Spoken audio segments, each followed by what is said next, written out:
আসসালামু আলাইকুম। কি অবস্থা সবার? আশা করি সবাই ভালো আছেন। আর গতকাল থেকে সবাই দেখতেছেন যে কি অবস্থা প্যালেস্টাইনে। সো এটা নিয়ে নতুন করে বলার মতো কিছু নাই, যেহেতু আরো বিশ্বগুলো একদমই চুপ। তারপরও গতকাল দেখলাম যে গ্লোবাল স্ট্রাইক ফর গাজা বাংলাদেশে প্রত্যেকটা ইউনিভার্সিটি গুলা ক্লাস বয়কট করছিল। নিজস্ব অবস্থান থেকে যতটুক করছে আন্দোলন করছে। বহির্বিশ্ব অনেকগুলো দেখলাম। বাট এরপরও একটা ঘটনা ঘটছে, সেটা হচ্ছে যে আপনারা আমরা ইসরায়েলি পণ্যগুলো বয়কট করছি, ঠিক আছে। বয়কট মানে কি ভাঙচুর? এখন দেখেন, আপনারা বলতে পারেন যে ভাই আমি কেন এই বিষয়ে কথা বলতেছি, যে ওদের সাপোর্ট করতেছি কিনা। বাট সাপোর্ট করার কিচ্ছু নাই। বয়কট মানে আপনি কি না কিনবেন না, কাউকে কিনতে নিষেধ করবেন এরকম, তার মানে ভাঙচুর তো আর না। এটা কি, আমি আজকে দেখলাম যে কেএফসি ওটা ভাঙচুর করছে, দেন বাটার বেশ কয়েকটা শোরুম ভাঙচুর করছে। কি জন্য?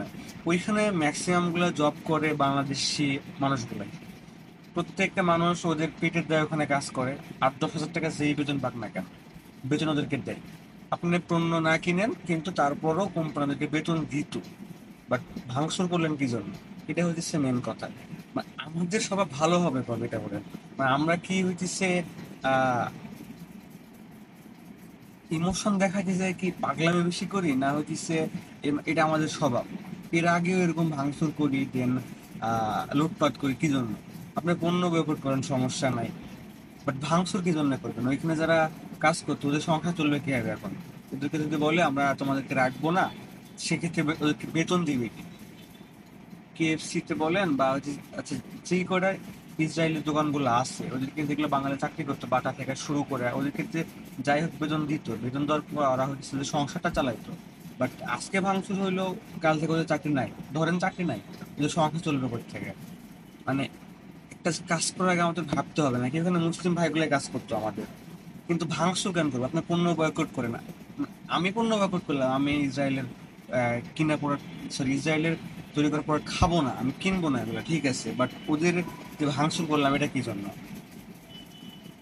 এটা কি জন্য? তো আরেকটা কথা হচ্ছে, আমার ভার্সিটিতে গতকাল একটা টিচার একটা মন্তব্য করছিল যে ক্লাসে না আসে ডাবল অ্যাবসেন্ট। মানে কি বলবো, আজকে দেখলাম যে কি ওনার একদম পার্মানেন্ট অ্যাবসেন্ট করে দিচ্ছে, বুঝছেন? মানে বিষয়টা ভাবেন। উনি বলছেন যে ডাবল অ্যাবসেন্ট দিবে বলা পান্টালকে ক্লাসে না গেলে, কিন্তু আজকে দেখতেছে ওরা পার্মানেন্ট অ্যাবসেন্ট করে দিছে একদম। এটা খুবই ভালো।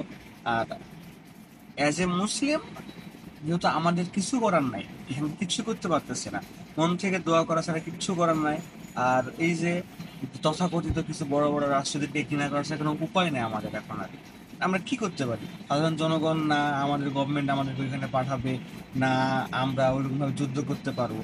এখন আমাদের কাছে আল্লাহর কাছে একটাই চাও, ওদেরকে ভালোভাবে রাখুক, ওদেরকে এগুলো থেকে মানে পুরা ইহুদিদেরকে একদম ধ্বংস করে দিবে। মানে এই দোয়া করার ছাড়া কোনো উপায় আমাদের আছে বলে আমি মনে করি না, যেহেতু আমাদের কাছে সেরকম সামর্থ্য নাই, শক্তি নাই, কিচ্ছু নাই। আর যেটা বললাম যে হচ্ছে প্রোডাক্ট বয়কট করবেন, করেন, কোনো সমস্যা নাই, কিন্তু এভাবে লুটপাট ভাঙচুরের কোনো মানেই হয় না। যেটা একদমই দেখতে খুবই বাজে দেখায়, এটা কোনো আহ, ভালো বা কোনো ভদ্র মানুষের মধ্যে পড়ে না। ইসলাম আমাদের কখনো এগুলো শিখায় নাই। আমি ইসলাম থেকে খুব একটা বেশি জানি না, বাট তারপরে বলছি ইসলাম আমাকে এইটুক শিখায় না যে লুটপাট করার জন্য। আপনি পণ্য ব্যবহার করেন, সমস্যা নেই, বাট ভাঙচুর কি জন্য করবেন? আমার কথা হলো এইটা। আর আজকে আমরা যতটুকু পারছি পুরো বাংলাদেশি দেখলাম যে বিভিন্ন শহরগুলোতে মিছিল হয়েছে, আন্দোলন হয়েছে, সেভ প্যালেস্টাইন, এই জন্য। তো এটা খুবই ভালো লাগলো আজকের কর্মসূচিগুলো দেখে বাংলাদেশ জনগণের জন্য। সো আমরা এইভাবে সাপোর্ট করে যাবো ইনশাল্লাহ। এই পর্যন্তই, আল্লাহ হাফেজ।